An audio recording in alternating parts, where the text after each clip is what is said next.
Hello, everyone, and welcome to the channel. And if you've been here before, welcome back, and thank you so much for your support. What if I told you that instead of going home after a cruise, you could just stay on the ship and sail again? In today's video, I am breaking down exactly what happens on a back-to-back cruise. You get two cruises on one ship and zero flights in between. So that's exactly what we did on our first ever back-to-back cruise. And in this video, I'm sharing everything you need to know before trying it yourself. We're a retired couple, and our goal is to travel as much as possible while we're physically able, without draining our retirement savings. Our channel is all about inspiring you to embrace your golden years while navigating the world on a fixed income, one voyage at a time.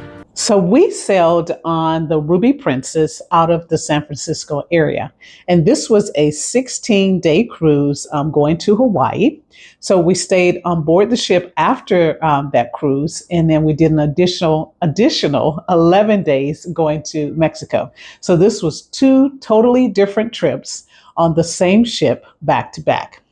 And we really were not sure exactly how this whole process would work with customs, and do you check in and check back, whatever, do you have to pack your stuff up? So we weren't really sure. So in this video, I want to share exactly what happened to us so you guys will know what's happening if you decide to do a back-to-back cruise, and if it's something that you're interested in and if it's worth it for you. So we are staying on the Ruby Princess, and they had this in our cabin when we got back in from Ensenada. So we're going to meet tomorrow to discuss the procedure if you're doing a back-to-back cruise on the same ship. So this should be interesting. So stay tuned and learn with us as we learn how this process works.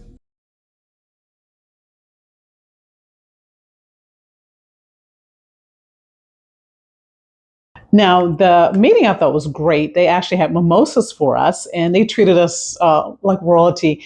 They were so gracious, and they were excited that we were staying on the ship, and they really valued the fact that we had chosen to do a back-to-back cruise with them. And then they even honored people who've been on the ship for like months. There were people who've been on there for weeks and months. So they had those guys stand up. So it was really kind of cool to see these people who were just on there, just selling back to back to back. So I thought that was really nice. And then they answered any questions that we had. So some of the things that they covered was the onboard account. So with the onboard account, basically everything was going to just move over. It was going to be seamless. So in our case, I was concerned because we had a onboard credit that I hadn't spent. And so I didn't know if Kevin and I should just go out and start buying stuff at the different shops just to, make sure that we didn't lose that credit. But they were like, nope, everything's going to move over. And it did. It was fantastic. They talked about what was going to happen that morning when we got into port. Okay, so I'm going to actually read and kind of go through. I want to look at my notes here, this letter that they have for us. And basically, if you decided to stay on the ship, you met in the Michelangelo dining room, and they would have Custom and Border Patrol come onto the ship, and they would clear us that way. So we do the screening that way. The previous passengers who had been on there on the other leg said that they had to actually get off and then get back on and go through the process that way. So they were trying something new. So we were lucky to be able to do that. That was nice. So we were able to stay on board if we didn't want to get off. Now, some people wanted to get off, and that was fine. They had a excursion that you can do and actually explore San Francisco, or people want to go out and just do it on their own or whatever. So you had to be off by 8:30, and you could not get back on the ship until 11 o'clock. Now, all of us had to have this card that was called a transit card. So you had to have that. You also had to have your passport or driver's license or birth certificate. And you also had to have your medallion. And, here's my medallion. For those of you who sell Princess, here's my medallion. So you had to have your medallion with you as well. Now, speaking of medallions, if you change status from that particular first cruise to the second cruise, you could go get a sticker because, with Princess, and some cruise lines do that, they have different colors. And so you could, if you didn't want to, keep the same color or whatever, and they just automatically, your account moved over. Well, Kevin and I didn't even realize that we were changing status. So we went from Ruby to Platinum on this particular cruise because we're, not loyal fans of any cruise line. We have status on a couple of different cruise lines. So that was kind of cool though. And that actually been a nice perk, which I'll talk about in another video. But anyway, so if you're changing status, you can get the thing, or it automatically updated in the system, which was really kind of cool. So you didn't have to. They really tried to make everything as easy as possible for you. The next thing was your cabin. When we booked this particular cruise, I looked at on the first leg the cabin that I wanted, and then the second leg I tried to get the same cabin. So we had the same cabin for both of the cruises. Now, Princess upgraded us from an interior room, which is inside room that we paid for the first leg, and they upgraded us to a balcony room. So we graciously accepted it. So that was really nice of them. So we did have to change cabins on that day. Now we could have declined if we didn't want to, because I really didn't want to change cabins. But I was like, upgrade, yeah. So anyway, we took that, and so we did have to change it. So they went through and explained the process for that as well. So if you were staying in your cabin, you didn't have to really do anything. If you were moving cabins, you did have to pack up your stuff, and then I'll show you that.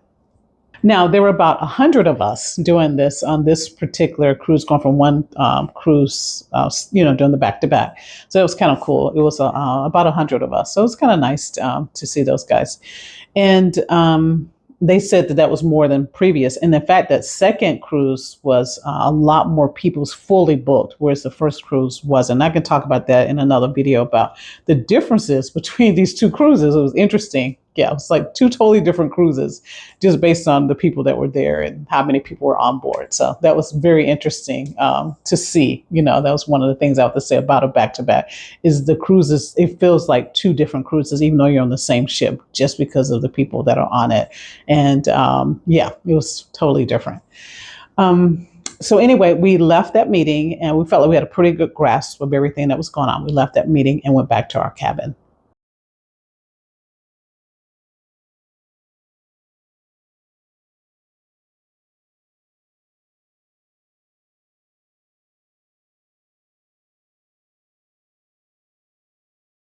So I am, Kevin and I are starting to pack and get ready for our transition. We're called transit passengers.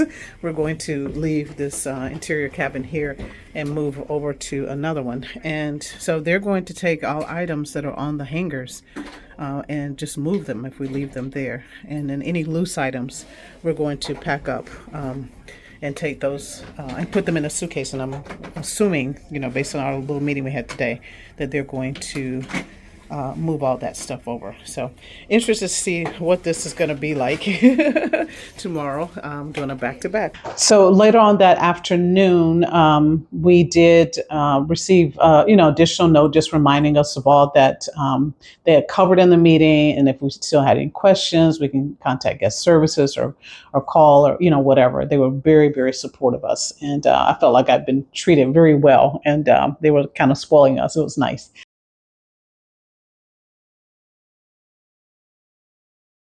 Okay, we stopped down and got us some breakfast here at the International Cafe, and there are no lines. I love it.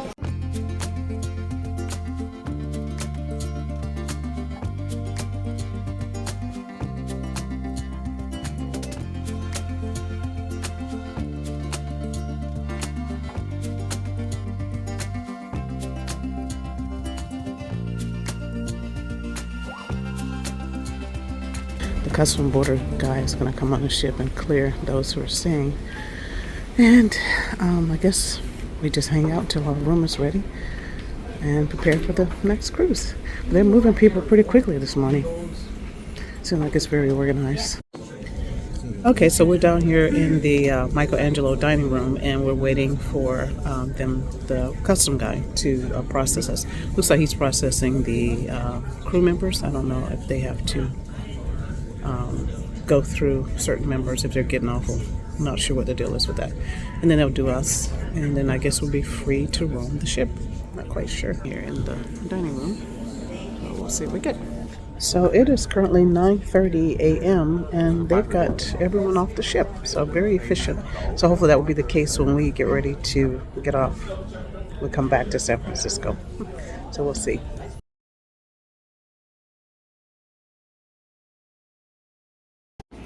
So we just cleared customs. The guy came on the ship to clear us. So the whole process took about 15 minutes. So now we're free to roll in the ship, and there are not that many people on board. So the crew seems to be pretty relaxed and chill. Some people are frantically trying to get ready for the next group to come on, but we have the ship to ourselves. So kind of nice. Oh. So it's about 100 of us that we're doing the back-to-back.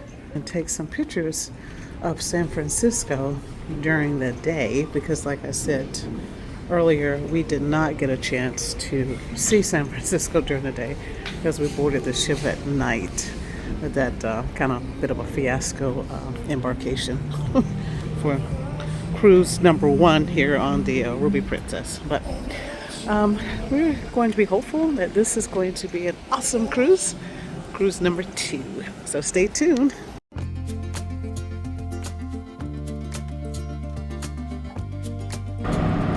So the next guests have not gotten on yet, and we have the ship to ourselves, and it is a beautiful morning here in San Francisco.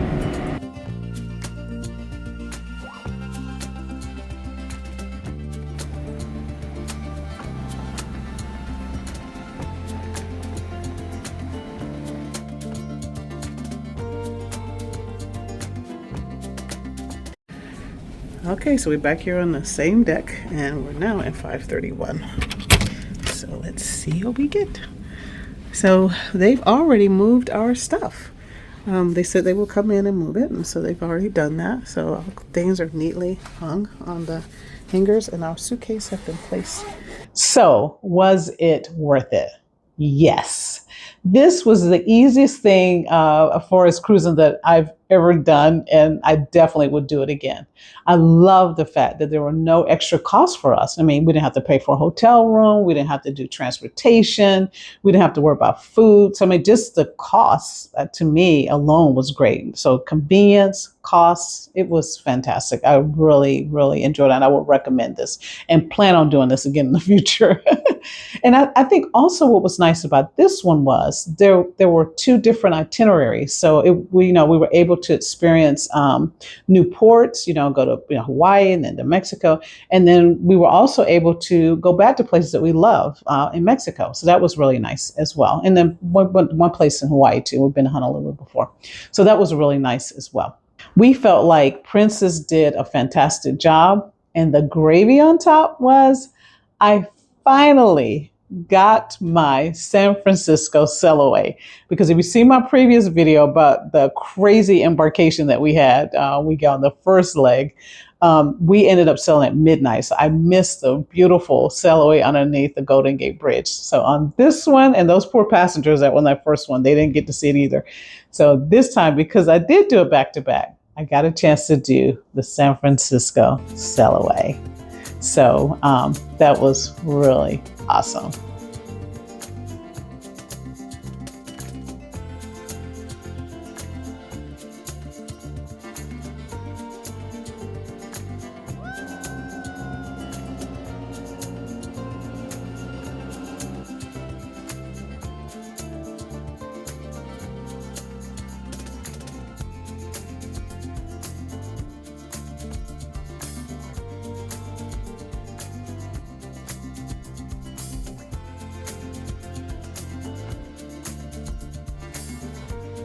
So have you done a back-to-back cruise on the same ship, and would you recommend it?